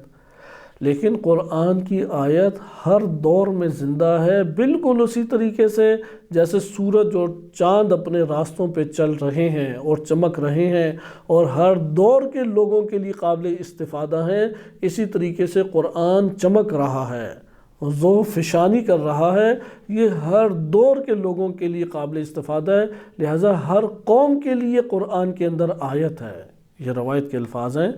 کہ ہر دور کے لیے آیت اللہ تعالیٰ نے قرار دیا ہر قوم کے لیے۔ لہٰذا جو قوم بھی آئے گی اس کے لیے آیت قرآن میں موجود ہے، ہدایت قرآن میں موجود ہے، رہنمائی قرآن میں موجود ہے۔ یہ بات جب ہم جان گئے تو یہاں سے ہمیں پھر یہ بات معلوم ہوئی کہ اب ہم تیسرے حصے کے اوپر آ جاتے ہیں کہ قرآن جو ہے اس کے لیے ہم آمادہ ہوں، اور آمادگی کے لیے کیا ہے کہ 3 چیزیں ذکر کی استاد بزرگوار نے۔ پہلی چیز ہے کہ تعلیم قرآن کا اہتمام کریں، تعلیم اور تعلم۔ دوسرا جو اس کے ضمن میں ذکر کیا تزکیہ ہے، اور تیسرا جو مختلف دروس میں بیان کر چکے ہیں کہ اس درس کے اندر تعلیم اور تعلم کے ضمن میں ہی اس کا اشارہ موجود ہے، اور وہ ہے تدبر، کیونکہ خود قرآن نے کہا ہے کہ میرے ساتھ تم تدبر کا رشتہ قائم کرو گے تو تمہارے دل کے تالے کھل جائیں گے۔ افلا یتدبرون القرآن ام علی قلوبہم اقفالها، علی قلوبہم اقفالها، کہ یا یہ قرآن میں تدبر نہیں کرتے یا ان کے دلوں کے اوپر تالے لگے ہیں، علی قلوب اقفالها، کہ ان کے دلوں کے اوپر کیا ہیں؟ تالے لگے ہوئے ہیں۔ قرآن میں 2 دفعہ یہ آیت کا حصہ، اتنا حصہ تکرار ہوا ہے، افلا یتدبرون القرآن، کیا یہ قرآن کے اوپر تدبر نہیں کرتے؟ تدبر کرنے سے ہمارے قلب کا تعلق قرآن سے قائم ہو جائے گا۔ معاشرہ اگر قرآن کے اوپر تدبر کرے، قرآن کا تعلق اس معاشرے سے قائم ہونا شروع ہو جائے گا۔ بس قرآن کے ساتھ وابستگی، قرآن کے ساتھ پیوست ہونا، وہ حفظ اور تلاوت کی اساس کے اوپر فقط نہیں ہو سکتا، فقط اس کے اوپر نہیں، اگرچہ تلاوت کرنی چاہیے، قرآن نے خصوصی حکم دیا تلاوت قرآن کا، لیکن قرآن سے جو تعلق جڑے گا، ہجرت نہیں کرے گا، مہجور نہیں کرے گا، وہ کب ہے؟ کہ جب تعلیم و تدبر کا رشتہ قائم ہو اور تزکیہ نفس کا رشتہ قائم ہو۔ لہٰذا اب آپ نے ملاحظہ کیا کہ ایک غلط فہمی کو دور کیا، آمادگی کے عنوان سے آمادگی کے لیے، تیاری کے لیے اپنے نفوس کی یہ غلط فہمی دور کر دیں کہ جو مفسرین نے لکھا ہے بس وہ ہمارے لیے کافی ہے۔ نہیں، قابل استفادہ ضرور ہے، یہ انکار نہیں کیا جا سکتا، وہ قابل استفادہ نہیں ہے، ضرور قابل استفادہ، لیکن کافی نہیں ہے۔ ان 2 لفظوں کے اوپر غور کرنے کی ضرورت ہے۔ بعض اوقات اشتباہ یہ ہوتا ہے اور پھر پروپیگنڈا کر دیا جاتا ہے کہ نہیں جی سب مفسرین جو ہے ان کی نعوذ باللہ توہین کر دی، یہ کیا، وہ کیا، فلاں کیا۔ نہیں، یہ بات علامہ طباطبائی، امام خمینی رحمۃ اللہ علیہ، رہبر معظم داماد ظلہ العالی، دیگر بزرگان یہ تکرار کے ساتھ یہ بات بیان کرتے رہے کہ قرآن کریم کی ضرورت ہر دور کے لیے، چونکہ خود ہمیں ائمہ اہل بیت علیہم السلام اور خود قرآن کریم نے یہ رہنمائی کی ہے کہ ہر دور کے لیے ضروری ہے، لہٰذا اس میں تو کوئی اصلاً کلام ہی نہیں کر سکتا کہ سابقہ تفاسیر کافی ہیں، لیکن قابل استفادہ ہیں یا نہیں؟ بلا شک و شبہ قابل استفادہ ہیں۔ لہٰذا یہ موقف یہاں پہ ہم اختیار کریں گے، تفاسیر قابل استفادہ ضرور ہے، قابل اکتفا نہیں ہے، کافی نہیں ہے، ضرورت ہماری نہیں پوری کرتی۔ ہماری ضرورت پوری کرنے کے لیے ہر دور میں اس دور کے تقاضوں کو مد نظر رکھتے ہوئے قرآن سے ہدایت لینا ہے، اور یہ ہدایت لینے کا تقاضا تا قیامت ہمارے لیے ضرورت کے طور پہ موجود رہے گا۔ اچھا، جب یہ بات ہمارے پاس آ گئی تو سوال یہ پیدا ہوا کہ کیوں ہدایت نہیں لیتا؟ تو ایک غلط فہمی جنم لی ہوئی ہے معاشروں میں، عالم اسلام کی بات کی جا رہی ہے کہ ان میں غلط فہمی پیش ہے۔ اول غلط فہمی کیا ہے؟ قرآن کے مخاطب ہم نہیں ہیں۔ مثلا یا ایھا الذین آمنوا کہا جائے تو آپ نہیں ہیں وہ آمنو،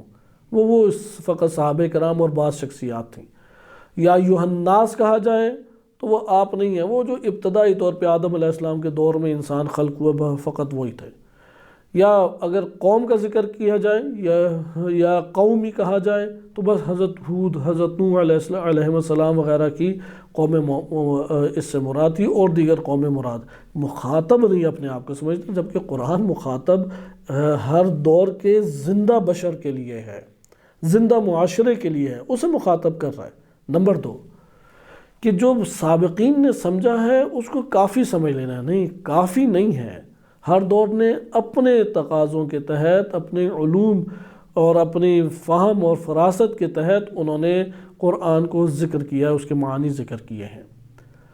لیکن ہر دور کے تقاضے پہلے زمانے سے جہاں کچھ اشتراک رکھتے ہیں وہاں وسیع پیمانے پہ مختلف بھی ہیں۔ لہٰذا یہ جو مختلف پہلو ہیں تقاضوں کے اعتبار سے، یہ ہمارے اندر ڈیمانڈ رکھتا ہے، معاشرہ یہ ڈیمانڈ رکھتا ہے کہ قرآن سے اپنے معاشرے کے تحت، اپنی ڈیمانڈ کی ضرورت، اپنی ضرورت کے تحت تم ہدایت لے لو۔ بس یہ 2 غلط فہمیاں جب دور ہو گئی تو ادھر سوال پیدا ہوگا مفسر کی ذمہ داری کیا ہے؟ تو استاد بزرگوار نے مفسر کی ذمہ داری کے باب سے طویل گفتگو نہیں کی، انتہائی مختصر الفاظ میں، لیکن جسے کہتے ہیں کہ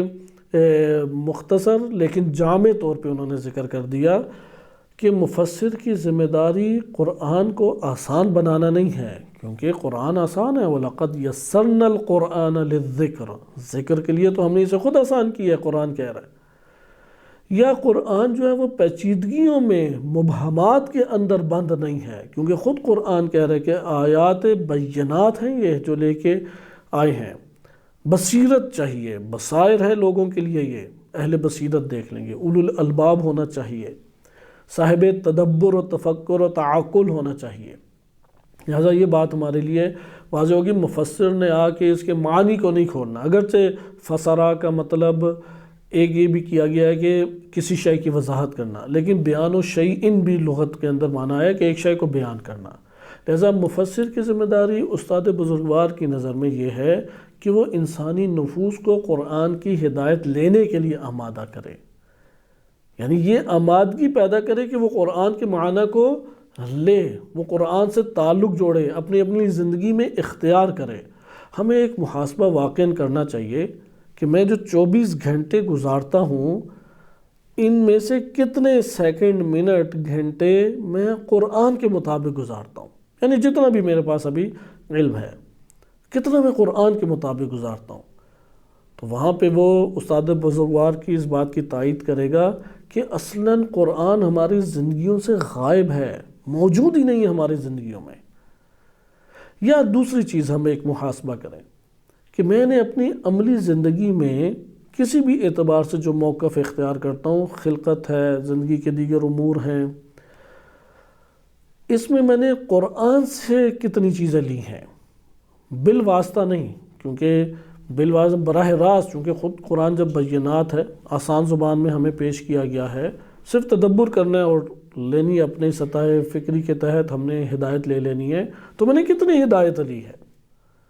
مثلا ثواب وغیرہ تو میں نے بہت سمیٹا، ہدایت کتنی لی ہے؟ فضائل بھی بڑے سنے قرآن کے، وہ تقدس اس لیے قائم ہے، تعظیم دل کے اندر قائم ہے۔ ہدایت میں نے کتنی سمیٹی ہے، ہدایت کتنی لی ہے؟ یہ دو چیزوں پہ ہمیں محاسبہ کرنے کی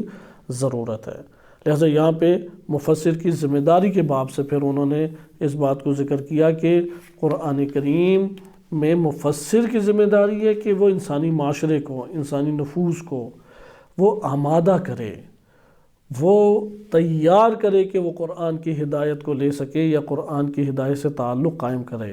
لہذا مفسر جو کچھ بیان کرتا ہے بعنوان تفسیر، وہ قرآن کو آسان کرنے کے لیے نہیں، قرآن کو مبہمات سے نکالنے کے لیے نہیں ہے، کیونکہ اس کی ضرورت نہیں ہے، بلکہ وہ انسانی نفوس کو آمادہ اور تیار کرنے کی وجہ سے ہے۔ اس لیے تفسیر جو اب استاد بزرگوار نے شروع کی وہ یہ تھی کہ تفسیر اجتماعی اور معاشرتی، جو انسان کے سماجی اور معاشرتی مسائل میں ہدایت انسان کے لیے موجود ہے، اس کو انسان لے۔ لہٰذا وہ جو تفسیر کے عنوان سے بیان کر رہے ہیں، یہاں پہ ہمیں پتہ یہ بھی معلوم ہو گیا کہ ان کے پیش نظر سماجی اور معاشرتی پہلو سے قرآن کی تفسیر بیان کرنے سے مقصود دو چیزیں ہیں۔ پہلا ان کا مقصد تبیین الکتاب ہے۔ کیا مطلب؟ کس کتاب کے اندر انسان کے ہر دور کے سماجی اور معاشرتی اور اجتماعی مسائل کے اعتبار سے ہدایت موجود ہے، آشکار اور واضح۔ تبیین الکتاب، تبیین یعنی آشکار، واضح، آسان زبان میں ہدایت انسانی معاشروں کے اور اجتماعی اور سماجی مسائل کے حل کے لیے موجود ہے۔ تبیین الکتاب سے مراد ہے۔ اب جب موجود ہے تو لے نہیں رہا انسان، بعنوان درس و بعنوان مفسر وہ یہ ذمہ داری اپنی سمجھ رہے ہیں کہ وہ انسانی معاشرے اور انسانی نفوس، اپنے آپ کو بھی اور انسانی معاشرے اور انسانی نفوس کو آمادہ کریں کہ وہ اس ہدایت کو لے لیں اور اپنی عملی زندگی میں اختیار کریں۔ لہٰذا اس کے لیے آمادگی اور اس کے لیے تیاری چاہیے۔ اس لیے جتنے دروس ہیں یہ آمادگی اور تیاری کے لیے ہیں کہ انسانی نفوس تیار ہوں اور اس ہدایت کو لے لیں۔ اس لیے نہیں ہے کہ قرآن میں تبیین نہیں تھا، قرآن میں بینات نہیں تھے، نہیں، تبیین ہے قرآن میں، واضحات ہیں قرآن میں۔ یہ بندہ خدا جو ہے یہ اس سے جا کے ہدایت کو اخذ نہیں کر رہا ہے، اس لیے اس کے نفس کو آمادہ کرنے کی ضرورت ہے، اس کے نفس کو تیار کرنے کی ضرورت ہے، اس کے نفس کو برانگیختہ کرنے کی ضرورت ہے، باعث کرنے کی ضرورت ہے کہ اسے جہد دی جائے کہ جاؤ قرآن کی طرف بڑھو، قرآن سے تعلق قائم کرو، قرآن میں جو پڑھی ہوئی آشکار واضح ہدایات ہیں تمہارے سماجی، سیاسی، معاشرتی، خانوادگی مسائل کے لیے، انفرادی زندگی کے مسائل کے لیے، ان سب مسائل کے لیے تم قرآن سے اپنی ہدایت لے کے آ جاؤ۔ تو یہ ہمارے پاس ایک اہم نقطہ اس حوالے سے موجود تھا کہ وہ دروس کا جو سلسلہ ہے اس کے اہداف بھی ہمارے سامنے اس پہلے درس سے آشکار ہو جاتے ہیں کہ تبیین کے اعتبار سے تو قرآن موجود ہے۔ نمبر 2، مفسر کے عنوان سے ہمیں آمادگی چاہیے، آمادگی میں تفکر، تدبر قرآن کریم اور تزکیہ نفس، ان دو کے حوالے سے کاوشوں کی ضرورت ہے، اور وہ اس ذمہ داری کو انجام دیتے ہوئے بعنوان مفسر یہ آمادگی کی کاوش اور زحمت کرنا چاہ رہے ہیں، اور کئی دروس کا سلسلہ سامنے ابھی ہمارے آ گیا ہے۔ اس میں ایک پہلو ہے کہ اسے انشاءاللہ اب ہم کسی اور موقع کے اوپر ڈسکس کریں گے، کہ انہوں نے درس کے دوران یہ ذکر کیا کہ ایک انسان کی اجتماعی زندگی ہے اور ایک انسان کی انفرادی زندگی ہے۔ اس زندگی میں اصالت کون رکھتی ہے؟ آیا انفرادی زندگی حقیقت رکھتی ہے اور انفرادی زندگی کے سائے میں اجتماعی زندگی پلتی پھولتی ہے اور پنپتی ہے اور نشو و نما پاتی ہے، یا برعکس ہے کہ نہیں، اجتماعی زندگی اصالت رکھتی ہے قوموں کی اور ہر معاشرے کی، اور یہ جو اجتماعی اور معاشرتی اور سماجی زندگی ہے اس کے سائے میں ہر نفس سے انسانی پنپتا اور پھلتا پھولتا ہے۔ اس کے بڑے گہرے اثرات اس دونوں زاویوں سے آ جاتے ہیں۔ مثلا اگر آپ کہیں کہ نہیں، انسان تنہا وہ ایک حقیقت رکھتا ہے، اور جو معاشرہ ہے وہ پھر انفرادی انسان کے مطابق پھلتا پھولتا اور نشو و نما پاتا ہے، تو پھر انسان جیسا بنے گا آہستہ آہستہ ہمارے سامنے معاشرہ ویسا سامنے آ جائے گا۔ اگر ایک انسان صالح بن جائے تو پھر آہستہ آہستہ معاشرہ بھی صالح ہوتا چلا جائے گا۔ لیکن اگر ہم اس کے برعکس کے قائل ہو جائیں، ہم یہ قائل ہو جائیں گے نہیں، معاشرہ، اجتماع اور سماج جو انسان کا ہے وہ اصالت رکھتا ہے، وہ حاکمیت رکھتا ہے، اور اس کے سائے میں انسان کی زندگی وہ پلتی بڑھتی ہے اور نشو و نما پاتی ہے، تو اس کا نتیجہ یہ نکلے گا کہ اگر ایک جگہ کے اوپر ہدایت قرآن ہے تو وہاں پہ نفوس قرآنی جنم لیں گے۔ قرآن میں جن نفوس کا تذکرہ ہے اور جو بشارتیں دی گئی ہیں وہ ہمیں پنپتی ہوئی معاشرے کے اندر دکھائی دیں گی، کیونکہ سماج اور معاشرے نے قرآن کو اختیار کر لیا ہے۔ لیکن اگر قرآن کو نہیں، گمراہی کو اختیار کیا ہے، تو چار ناچار یہ جو اس گمراہ کن معاشرے کے اندر زندگی بسر کر رہے، کئی پہلوؤں سے گمراہی کے ساتھ اپنے آپ کو وابستہ کیے ہوئے ہیں، اور گمراہی اسے کھینچ کے لے کے جا رہی ہے، اور ایک بڑی تعداد جو معاشروں کی ہے وہ اس گمراہی کا شکار ہو کے ابدی ہلاکت کا شکار ہو جائے گی۔ اس طرح سے پھر نتیجہ نکلتا ہے۔ اس لیے جیسا نظام ویسا اس میں بسنے والے افراد ہوں گے، الا قلیلا، کہ وہ جو قلیل افراد ہیں جن کے اوپر اللہ تعالیٰ کی خصوصی عنایات ہیں، وہ ایک استثنائی مورد ہمارے پاس آ جاتا ہے۔ ہم عمومی ایک ضابطوں کو مد نظر رکھ رہے ہیں، اور یہ ہمیں قرآن میں آشکار دکھائی دیتا ہے۔ مثلا قوم نوح میں نوح علیہ السلام کھاتے پیتے امیر لوگ تھے، حضرت نوح علیہ السلام کی قوم والے غریب فقیر لوگ نہیں تھے۔ اب یہاں پہ جس گمراہی نے غلبہ پیدا کر لیا تو وہ ہلاکت ان کے لیے نتیجہ بن گئی۔ لیکن حضرت یونس علیہ السلام جب اس قوم نے توبہ کر لی اور اجتماعی اور سماجی طور پہ ہدایت کو اختیار کر لیا، تو اللہ تعالیٰ نے ہدایت دی، اور ایک الہین، ایک معین مدت تک اللہ سبحانہ وتعالیٰ نے انہیں خوشگوار اور بہترین زندگی دی۔ لہذا جو بیانات سے ظاہر ہوتا ہے ان دروس کے اور استاد بزرگوار کے کہ وہ اس نظریے کے قائل ہیں، اور انہوں نے سادہ الفاظ میں بھی یہ بات بیان کیا کہ انسانی معاشرہ اور اجتماع یہ جو ہے یہ ایک حقیقت رکھتا ہے، اور اس کے سائے میں ایک نفس پلتا بڑھتا ہے۔ آسان مثال اگر لیں، آج بینک کے اوپر ہم جتنے اعتراضات کرتے ہیں کر لیں، لیکن بینکنگ سے بچ کے ہم میں سے کتنے لوگ اپنے گھروں کو چلا رہے ہیں؟ اقتصادی جتنے بھی ہم سود وغیرہ اور ربا کے اوپر گفتگو کر لیں، لیکن ایک معاشرہ ربا سے کنارہ کش ہو کے کہاں پہ کون روٹی کا نوالا ربا سے بچ کر کھا رہا ہے؟ ایک انسان جو ہے وہ عبادات میں قائل ہو جائے کہ طاغوت سے اجتناب کریں تو تب عبادت الہی حقیقی معنی میں پوری ہوتی ہے، تو طواغیت سے اجتناب کر کے کتنے لوگ ہیں جو کسی معاشرے کے اندر زندگی بسر کر رہے ہیں، کیونکہ لامحالہ اس کی تاثیر انسانی معاشروں کے اوپر پڑتی ہے۔ لہٰذا یہ پہلو انشاءاللہ تعالی کہ یہ جو ذکر انہوں نے جملہ کیا اور بیان کیا، اور اس کی تشریح تھوڑی طولانی ہے اور کئی مثالیں اس کے لیے چاہیے کہ معاشروں کے ماتحت انسانی نفوس وہ نشو و نما پاتے ہیں۔ اس کو کسی اور مورد میں انشاءاللہ زیر بحث لائیں گے۔ صلی اللہ علیہ سیدنا محمد وآلہ الطاہرین۔